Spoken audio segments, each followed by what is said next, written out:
ఒక మంత్రిగా 2024 జూన్‌లో మీరు ప్రమాణ స్వీకారం చేసేటప్పుడు, మీ పేరు ఎలా వినిపించింది అసలంటే, ఫస్ట్ టైము మీరు 2024 జనవరిలో వైఎస్ఆర్‌సీపీని వీడి టీడీపీకి వెళ్ళిన సందర్భంలో టికెట్ వస్తుందనుకున్నారా సార్ అసలప్పుడు? పూర్తిగా రామచంద్రపురం నుంచి. అనుకోలేదండి. హ్మ్. జస్ట్ వెళ్ళాను, రిక్వెస్ట్ చేశాను. వచ్చాను అంటే అప్పటికి ఎన్‌డీఏ ఎలా కూటమి. చేరారు సార్ అప్పుడు తెలుగుదేశం పార్టీలో? తెలుగుదేశం పార్టీలో లోకేష్ గారు యువగళం. సో, ఆ యువగళం ముందొద్దాం అనుకున్నా, నన్ను బేస్ చేసుకొని చాలామంది మారేవాళ్ళుండి, ఈ పాలన నచ్చక ఈ రాక్షస పాలన నచ్చక బయటకొచ్చేద్దాం అనుకుని ఇది అందులో కూడా ఓ ఉద్యమంలో ఉన్నాను నేను. అన్యాయమైన కేసులు, అల్లరి కేసులు ఎత్తేయాలని చెప్పి.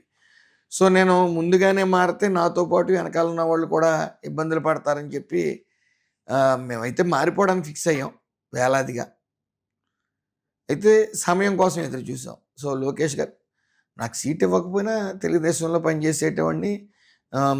ఏమి నన్ను గుర్తించకపోయినా చేసేవాడిని. ఎందుకంటే చంద్రబాబు నాయుడు గారు లాంటి విజనరీ నాయకులు లేకపోతే ఏం జరుగుతుంది రాష్ట్రం అనేది చదువుకున్న వ్యక్తిగా నేను చూశాను.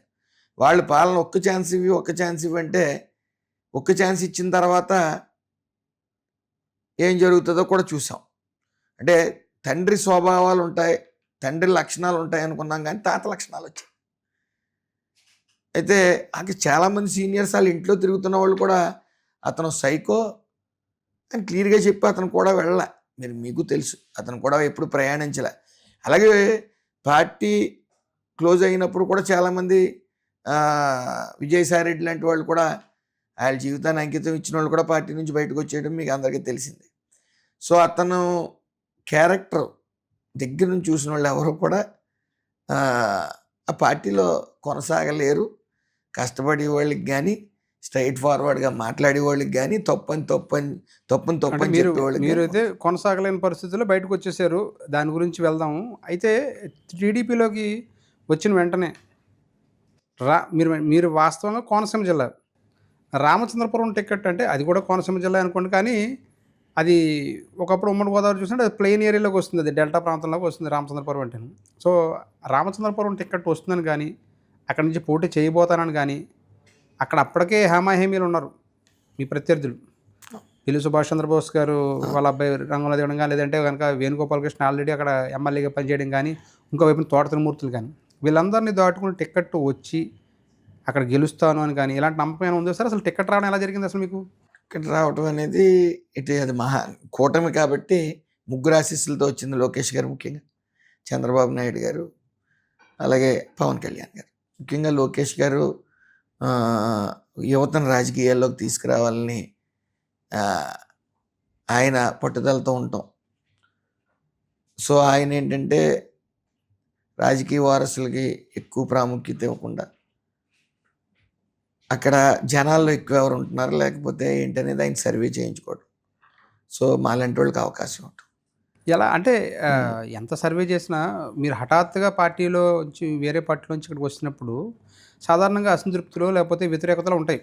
సాధారణంగా ఇవ్వడానికి ఎవరైనా అంత ఆసక్తి చూపరు, భయపడతారు. అందులోనూ మీరు ఆల్రెడీ అప్పటికేం మంత్రి కాదు, మీరేమీ ఫెమిలియర్ కాదు. కేవలం క్యాస్ట్ బేస్డ్గా సెట్టిబల్జీ దాంట్లో మీరు ఒక ఫెమిలియర్ అయ్యారు యువనేతగా. అటువంటి సందర్భంలో ఆ క్యాస్ట్ పాలిటిక్స్లో ఆ సెట్టిబల్జీ వర్గాన్ని ఆకట్టుకోవాలని కానీ, లేకపోతే వాళ్ళకి సరైన ఛాన్స్ ఇవ్వాలన్నా, లేకపోతే వాళ్ళని ఆకట్టుకోవాలన్నా ఎందుకు మీకు ఇచ్చారంటే ఏం చెప్తారు?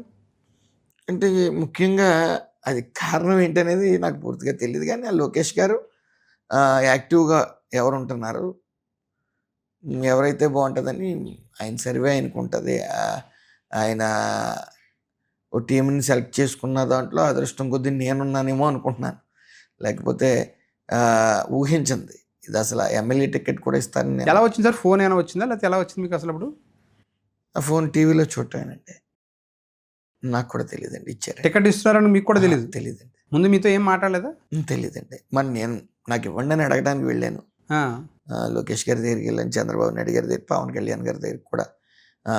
ఎన్డీఏ కూటమి కాబట్టి ఆయన ఆశీస్సులు కూడా తీసుకోవడం జరిగింది. ముఖ్యంగా లోకేష్ గారు జాయిన్ అవుతున్నప్పుడు కూడా ఆయన ఆశీస్సులతోనే జాయిన్ అయ్యాను.